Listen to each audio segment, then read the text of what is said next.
आज भी इस पर्वत पर निवास करते हैं श्री राम भक्त हनुमान जी। लोगों ने कई बार कैमरे में किया है उन्हें रिकॉर्ड। आप देख रहे हैं मिस्टीरियस हिंदू। तो चलिए अब करते हैं ज्ञान की बात। वीडियो में आगे बढ़ने से पहले हमारे चैनल को सब्सक्राइब अवश्य करें और बेल आइकन जरूर दबाएं ताकि ऐसी ही रामायण और महाभारत से जुड़ी हुई गाथाएं, किस्से, कहानियां आपको जानने और सुनने को मिलती रहे। मर्यादा पुरुषोत्तम भगवान श्री राम के परम भक्त बजरंगबली, जो स्वयं एक चिरंजीवी हैं और उन्हें चिरंजीवी रहने का वरदान मिला है। ऐसा माना जाता है कि हनुमान जी सतयुग से लेकर कलयुग तक उपस्थित हैं और यही कारण है कि वो आज भी धरती पर स्थित गंधमादन पर्वत पर निवास करते हैं। अब इस बात में कितनी सच्चाई है, इसको जानने के लिए इस वीडियो को अंत तक जरूर देखिए ताकि आप भी इस रहस्य से पर्दा उठा हुआ देख सके। पुराणों की माने तो प्रभु राम तथा देवी माता सीता ने पवन पुत्र बजरंगबली को कलयुग में अधर्म के नाश और धर्म को फैलाने के लिए अमरत्व का वरदान दिया था। यही वजह है कि पृथ्वी लोक पर कुछ खास जगहों को मारुति जी का निवास स्थान माना जाता है। उन्हीं में से एक है गंधमादन पर्वत। आपको बता दें कि हिमालय के कैलाश पर्वत के उत्तर दिशा में स्थित एक जगह है जो गंधमादन पर्वत के नाम से जानी जाती है। फिलहाल ये क्षेत्र तिब्बत में आता है। यहाँ पहुँचने के 3 रास्ते हैं। पहले नेपाल के रास्ते हुए मानसरोवर के आगे जा सकते हैं, दूसरा भूटान के पहाड़ी क्षेत्र से है और तीसरा मार्ग अरुणाचल प्रदेश में होता हुआ जाता है।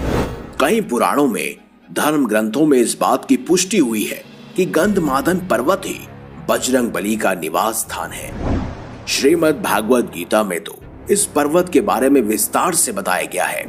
वेद व्यास रचित महाभारत में भी इस पर्वत का उल्लेख मिलता है, जिसमें पांडवों और पवन पुत्र हनुमान जी की भेंट के बारे में जानकारी दी गई है। आखिर पवन पुत्र हनुमान जी ने पूरी धरती पर सिर्फ और सिर्फ गंधमादन पर्वत को ही अपना स्थान क्यों चुना? तो इस बात का जवाब हमें श्रीमद् भागवत पुराण में मिलता है।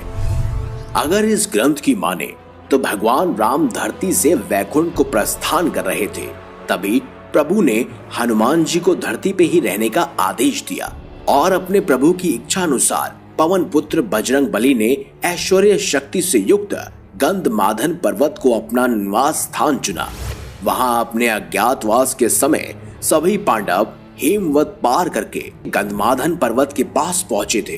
कुंती पुत्र भीम ब्रह्म कमल लेने के लिए इस पर्वत पे आए थे, जहां उन्होंने हनुमान जी को लेटे हुए देखा। भीम ने बजरंगबली को हटने के लिए कहा, लेकिन अंजनी पुत्र वहां से नहीं हटे। उन्होंने उल्टा भीम से ही उनके चरण पीछे करने के लिए कहा। बलशाली होने के बावजूद भीम हनुमान जी को नहीं हटा सके और इस तरह कुंती पुत्र भीम का अहंकार चूर चूर हो गया और ऐसा माना जाता है कि भीम ने अपने क्रोध को यहीं हराया था। कैलाश की उत्तर दिशा के अलावा दक्षिण के रामेश्वर में भी एक गंधमादन पर्वत है। इस जगह से मारुति जी ने समुद्र पार कर लंका पहुंचने के लिए छलांग लगाई थी।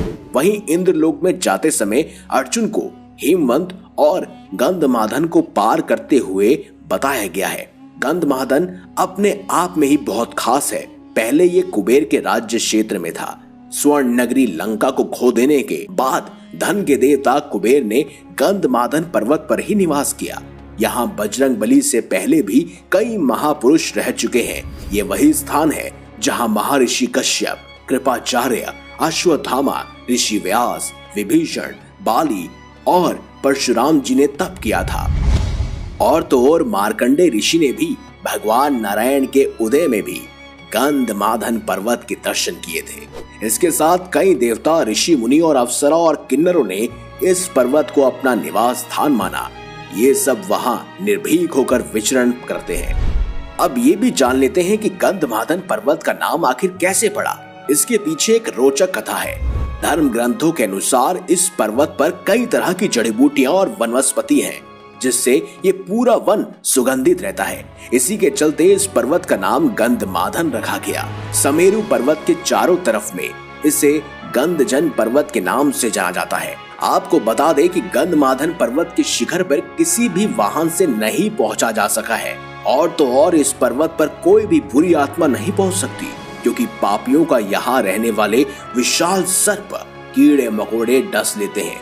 इतना ही नहीं, गंधमादन के पास बहुत सी छोटी स्वर्ण मणि और मोतियां भी चमकती हैं। इस पर्वत पर मानव जीवन की अवधि 11,000 वर्ष बताई गई है। यह विशाल पर्वत शिखर अमृत और अक्षय आनंद भूति का अस्तित्व है। और गंधमादन पर्वत पर एक भव्य मंदिर भी बना हुआ है, जिसमें बजरंगबली के साथ साथ प्रभु श्री राम आदि की मूर्तियां भी विराजित है। कहते हैं इस पर्वत पर मर्यादा पुरुषोत्तम भगवान श्री राम अपनी वानर सेना के साथ बैठकर युद्ध की योजनाएं बनाया करते थे, और उसी के अनुसार इस पर्वत पर राम जी के पैरों के निशान आज भी मिलते हैं।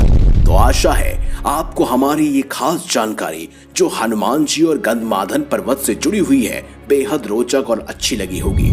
इसीलिए कमेंट बॉक्स में जय श्री राम, जय श्री बजरंगबली अवश्य लिखिएगा। वीडियो अगर आपको अच्छी लगी है तो लाइक कीजिए, हमारे चैनल को सब्सक्राइब कीजिए और ज्यादा से ज्यादा शेयर भी कीजिए। मिलेंगे अगली बार एक नई खास वीडियो के साथ। तब तक के लिए देखते रहिए संपूर्ण ज्ञान का केंद्र बिंदु मिस्टीरियस हिंदू।